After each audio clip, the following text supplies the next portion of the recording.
La historia puede definirse como una seguidilla de pueblos o civilizaciones que surgen y caen.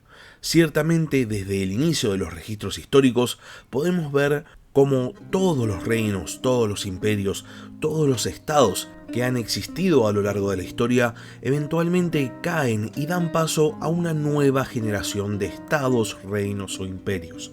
Esto es, a grandes rasgos, lo que había pasado cuando Roma había ascendido a categoría de potencia, y es también lo que pasa cuando Roma deja de existir. Cuando el occidente imperial cae, su lugar es ocupado por reinos romanos germánicos, los cuales con el paso de los siglos se transforman en los países europeos occidentales que conocemos hoy. El Oriente Imperial, por otro lado, tiene otra historia. Sobrevive 1000 años más. Estos 1000 años extra que sobrevive el llamado Imperio Bizantino son llamados colectivamente la Edad Media, y para los romanos de Oriente implican 1000 años de lenta decadencia. Constantinopla pasa 10 siglos disputándose el territorio con vecinos que intentan ocupar su lugar: búlgaros, árabes, turcos selyúcidas. Ninguno de sus competidores termina teniendo un éxito total, y entonces el imperio, aunque disminuido, continúa existiendo. Y entonces llega el siglo XIII, marcado por dos momentos vitales para entender la caída final del Imperio Bizantino. Por un lado, el saqueo de Constantinopla del año 1204, y por el otro, hacia fines de siglo, la aparición de una nueva tribu túrquica en la frontera del Imperio Bizantino: los turcos otomanos, la Casa de Osmán, quienes, a diferencia de tantos otros competidores, sí van a tener éxito y finalmente van a lograr reemplazar al Imperio Bizantino. En el capítulo de esta semana, en el podcast, vamos a ver la historia de la expansión inicial de los otomanos y cómo llegaron a ser una de las grandes potencias de finales de la Edad Media.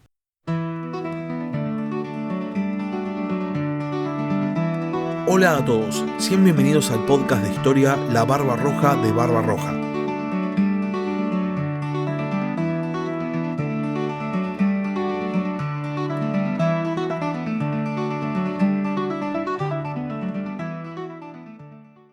Los turcos otomanos deben su nombre a Osman, también conocido como Osman I o también Osman Bey, un líder tribal al servicio de los selyúcidas que gobernaba un territorio en el oeste de Anatolia, dentro de la histórica provincia de Frigia. Osman nace en el año 1258 como hijo del legendario caudillo Ertugrul, líder de la tribu Kashi, quien comanda a su pueblo hacia el oeste de Anatolia, escapando del expansionismo mongol y entrando al servicio de los selyúcidas. Para el momento del nacimiento de Osman, si bien su tribu había recién llegado a Anatolia, los turcos ya habitaban en el lugar hacía casi 200 años, específicamente desde la famosísima batalla de Manzikert del año 1071. Sin embargo, esto no significaba que la tribu de Osman estuviese en una posición de poder, para nada. Los que estaban a cargo de Anatolia eran los selyúcidas de Rum. Ertugrul había recibido por parte de los selyúcidas un territorio. A cambio tenía que luchar en nombre del sultanato. De más está decir que cumple su papel a la perfección y en poco tiempo expande el territorio que se le había otorgado. Ertugrul conocía las dinámicas de la estepa, sabía que más allá de que pudiese actuar con cierta autonomía, su territorio y lo que conquistase pertenecía finalmente al sultán selyúcida. Y si bien se había manejado respetando estos parámetros y había logrado navegar las aguas de la política túrquica, hasta el punto de casarse con una princesa selyúcida llamada Halime Hatun, la madre de Osman, Ertugrul tenía otras ideas, tenía más ambiciones, y si bien no consigue llevarlas a cabo, definitivamente se las inculca a su hijo. El futuro de la tribu Kashi estaba al oeste. Ertugrul muere en el año 1281 y es sucedido por Osman. Amparado por la ambición inculcada por su padre, Osman se dispone a expandir todavía más su territorio. El momento no podía ser más propicio. El imperio latino de Constantinopla había caído. Los bizantinos volvían a mirar hacia Europa, a costa de dejar de prestar atención a Anatolia. Osman, entonces, desde el principio de su gobierno, va a buscar expandir su territorio a un ritmo muy acelerado. Esto preocupa a algunos miembros de su tribu y entonces su tío, llamado Dundar Bey, organiza una conspiración para derrocarlo. Muchos miembros de la tribu de Osman consideraban que una expansión tan rápida provocaba a los bizantinos, que estaban aparentemente recobrando poder. Entonces era un peligro. Dundar Bey entonces aparecía como un candidato a gobierno tribal mucho más conservador. Sin embargo, la conspiración no tiene éxito. Osman se entera de que su propio tío está organizando para asesinarlo y entonces actúa primero. Con la muerte de Dundar Bey y la caída de la conspiración, Osman ya no tiene más opositores y entonces decide proseguir con su campaña de expansión. El tema es que Dundar Bey tenía razón y la expansión de Osman motivó una reacción bizantina, y entonces en el año 1302, solo 5 años después de la muerte de Dundar Bey, Osman tiene que hacer frente a un ejército bizantino que es enviado para derrotarlo. Las fuerzas de Osman, comandadas por él mismo, consistían en unos 5.000 guerreros, mientras que los bizantinos habían enviado un ejército de 2.000, de los cuales 1.000 eran mercenarios alanos. Los ejércitos se encuentran en la llanura de Bafea, y ante la presencia de los turcos, los alanos deciden no participar. Osman, entonces, que hasta este momento se había dedicado principalmente al saqueo, logra una primera victoria contra un ejército bizantino. A partir de este momento, las tierras gobernadas por Osman Bey, llamadas el Beylicato Otomano, van a considerarse completamente fuera de la órbita bizantina. Los bizantinos ceden por completo el territorio y se van a ir replegando. De esta manera, la tribu de Osman, ahora llamada los otomanos, van a empezar a consolidarse como un poder de peso en el oeste de Anatolia. Al mismo tiempo, el expansionismo mongol había hecho caer el sultanato de Rum, que se había desmembrado en muchos microestados, por lo que el Beylicato otomano pasa a ser el poder de referencia para todos los pueblos de la región. Esta situación no hace sino acrecentar la ambición de Osman, y acá es donde entra lo que se llama el mito fundacional del Imperio Otomano, el famoso sueño de Osman, el cual, si me lo preguntan a mí, parece haber inspirado al famoso sueño de Aegon del mundo de Juego de Tronos. La historia cuenta que Osman tiene un sueño que lo impacta muchísimo, y para saber qué significaba, va a consultar al líder religioso musulmán llamado Edebali. En este sueño, contaba Osman, el caudillo turco veía como una luna salía del pecho del líder religioso Edebali y entraba en su pecho. Entonces, un árbol brotaba de su ombligo y su sombra rodeaba el mundo, de donde brotaban arroyos al pie de las montañas. Algunas personas bebían del agua de esos arroyos, otras regaban jardines y otras hacían brotar más fuentes. Intrigado e impactado, Osman pregunta a Edebali qué significa este sueño, y el líder religioso musulmán le responde que es un mensaje de Dios. Este sueño pasa a representar el destino de conquista de los otomanos y la prosperidad que va a venir con él. A partir de ese momento, la tribu de Osman abandona sus costumbres nómadas y pasan a vivir en ciudades, empezando a incorporar de a poco usos y costumbres de los bizantinos. Este hecho nos demuestra el tono de las relaciones entre otomanos y bizantinos, que consisten en un extraño ida y vuelta, un extraño amor-odio, conquista, lucha, pero también respeto. Osman de hecho va a colaborar con varias ciudades bizantinas del lugar, e inclusive en varias oportunidades va a firmar tratados de cordialidad. Sin embargo, este trato de respeto no impide las ansias expansionistas, y Osman va a seguir ocupando territorio a costa de la decadencia bizantina. La expansión otomana era constante y para el año 1326, capitaneados por Orhan, hijo de Osman, los otomanos logran capturar la ciudad de Bursa. Ese mismo año, Osman muere y Orhan asume el gobierno del Beylicato. A partir de este momento y apoyándose en las sólidas bases establecidas por Osman, los otomanos van a realizar una de las más meteóricas campañas de expansión de toda la historia. Después de la captura de Bursa en el año 1326, Orhan va a conseguir una nueva victoria contra los bizantinos en el año 1329, cuando derrota al emperador Andrónico III en Pelecanos. Esta victoria abre la totalidad de Anatolia al dominio otomano, privándosela por completo a los bizantinos. Nicea es conquistada en el año 1331, Nicomedia en el 1337 y Scutari en el 1338. Para este momento, los otomanos podían recorrer toda Anatolia y llegar a la costa sin abandonar sus dominios. Pero todavía no tenían dominio en ningún lugar de Europa.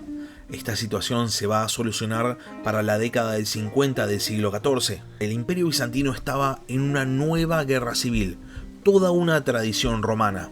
El emperador, llamado Juan Cantacuzeno, enfrentado con Juan V Paleólogo, sabía que tenía las de perder, y entonces Cantacuzeno decide pedir refuerzos e invita a los otomanos a apoyarlo en su guerra civil. Cantacuzeno se había enfrentado contra los otomanos como mano derecha de Andrónico III y por ende sabía que el apoyo de la casa de Osman iba a inclinar la balanza a su favor. Cantacuzeno estaba en lo correcto. Esta alianza con los otomanos, que le cuesta mucha popularidad, le permite ganar la guerra civil. Cantacuzeno termina entrando a Constantinopla el 31 de mayo de 1347, transformándose en el único emperador.